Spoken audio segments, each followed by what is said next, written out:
Rádio. Boa tarde. Boa tarde, Clarissa. Olá, pessoal. Olha, eu sou uma foquinha de rádio, eu sou super novata no rádio, mas não tanto como vocês. A minha primeira vez no rádio foi na Rádio Eldorado. Eu era repórter do Estadão. Já faz algum tempinho. Eu fui, inclusive, colega de rua do nosso amigo Cris Panvec. Ele ficava na rádio e eu era do jornal. Isso muitos anos atrás.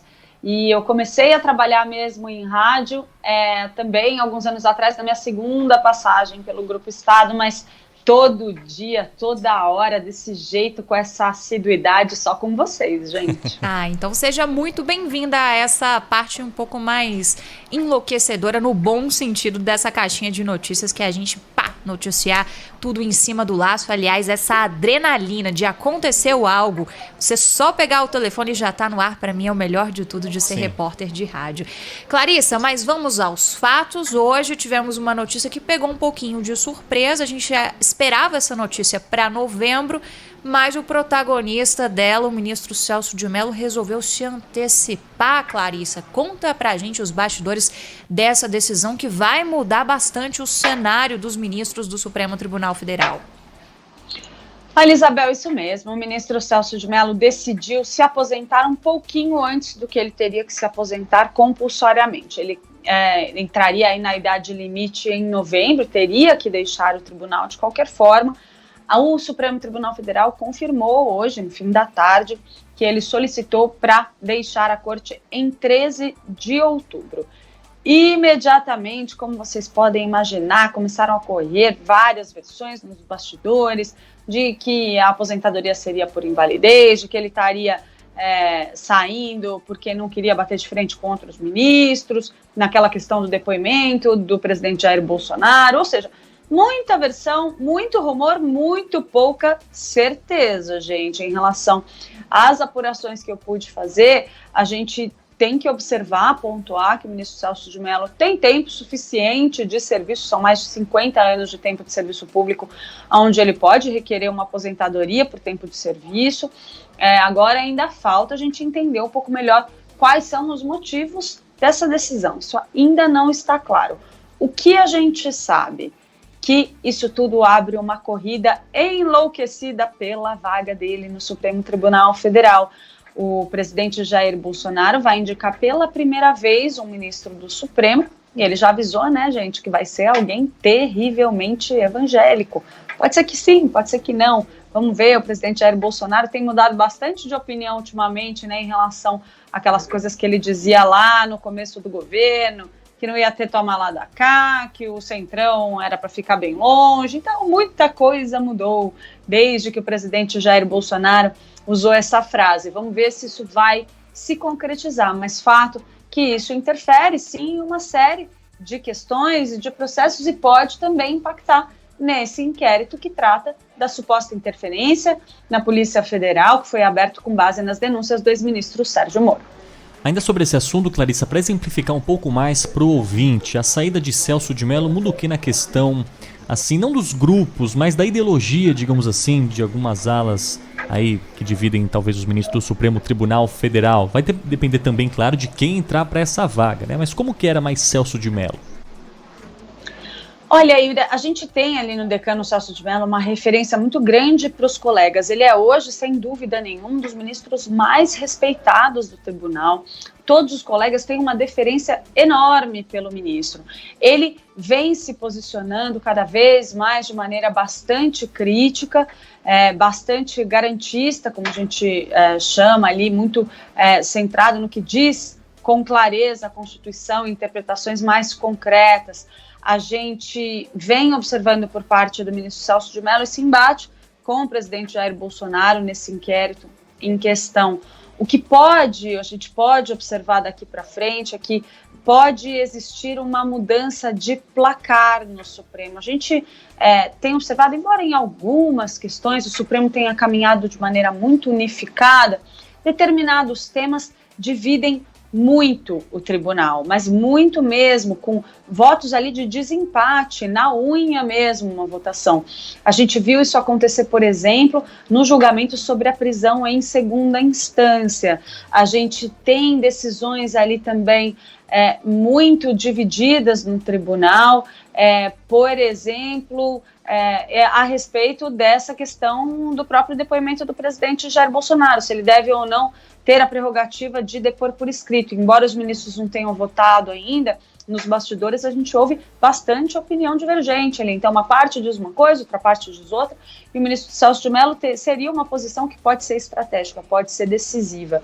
O presidente Jair Bolsonaro vai ter aí a sua primeira indicação, e a gente precisa lembrar que, embora o presidente Jair Bolsonaro tenha tido um embate muito forte com o ex-ministro Sérgio Moro, até então ele tinha um discurso muito lavajatista.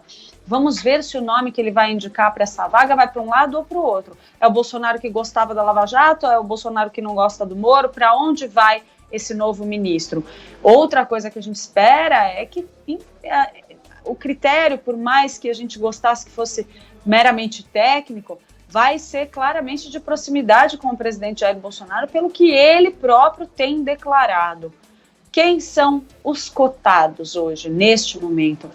A gente ouve muito no nome dos ministros da Secretaria-Geral da Presidência, Jorge Oliveira, da Justiça, André Mendonça. A gente ouve também com frequência o nome do ministro do STJ, João Otávio de Noronha, e também o Procurador-Geral, Augusto Aras. Esses seriam os nomes mais citados no decorrer dos últimos meses, na verdade, desde o início do governo do presidente Jair Bolsonaro, aí, todos eles avaliações com chances significativas de serem escolhidos pelo presidente, embora uns mais próximos, outros um pouco menos.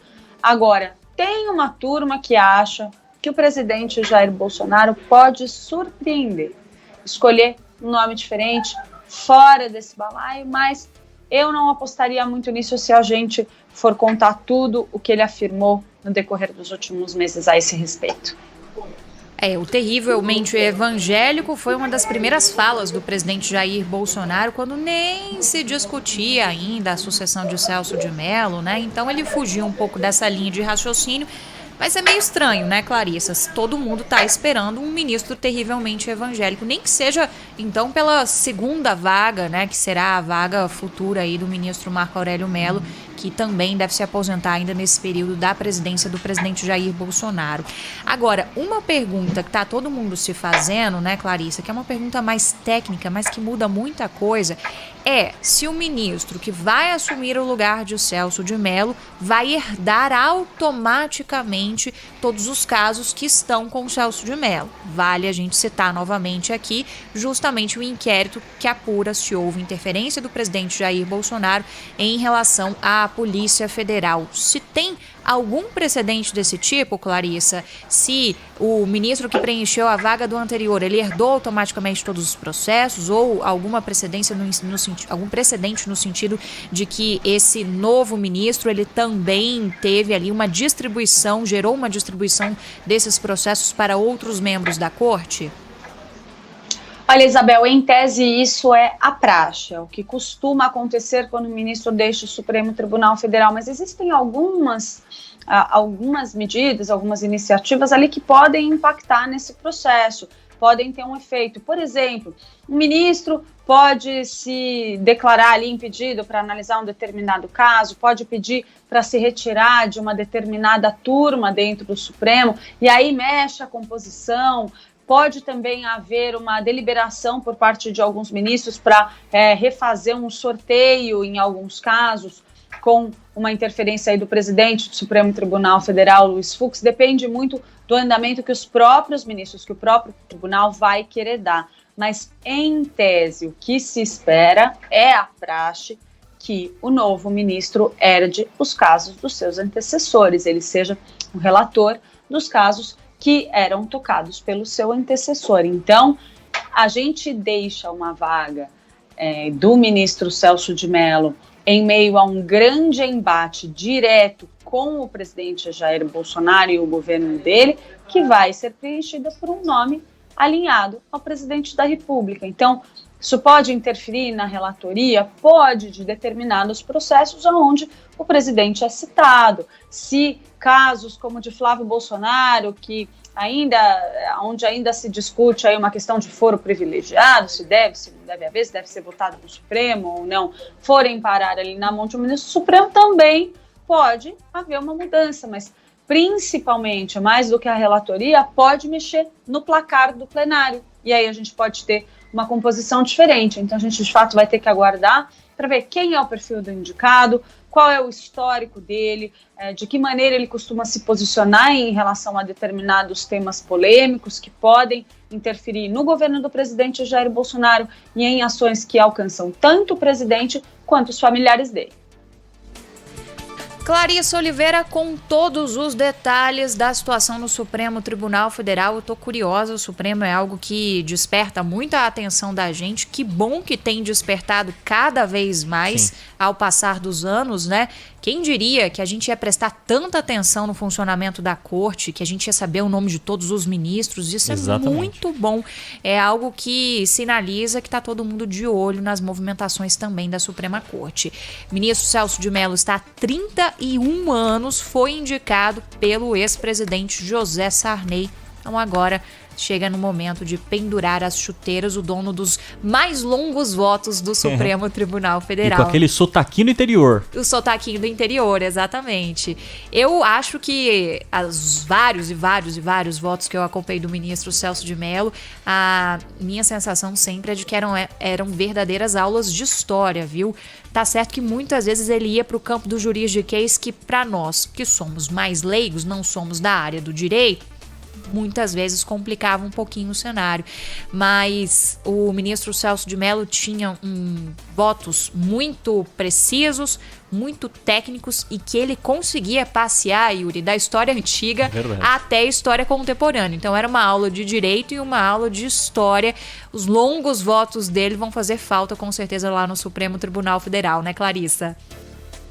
Sem dúvida nenhuma. E olha, ele de fato é muito querido pelos colegas, então a gente observa ali uma grande deferência ali, como eu falei, em relação a ele. Muito provavelmente vai ser uma saída que vai marcar bastante os outros integrantes do Supremo Tribunal Federal.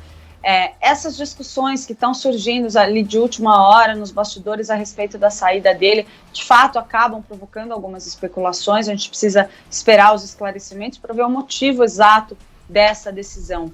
Ainda não está claro. Dando aqui uma opinião pessoal minha, vocês sabem que é uma coisa que eu não costumo muito fazer, me parece muito estranha, por exemplo, a versão de que o ministro pediria aposentadoria por invalidez 2 semanas antes de deixar o Supremo Tribunal Federal, justamente com a biografia dele, né? Mas, claro, a gente precisa aguardar para ver o que vem pela frente, por enquanto que a gente tem é só boato, gente. É isso, Clarissa, muito obrigada, bom fim de semana para você, até mais tarde na telinha do Band News também. Um beijo. Obrigada, pessoal, até mais. Tchau, tchau.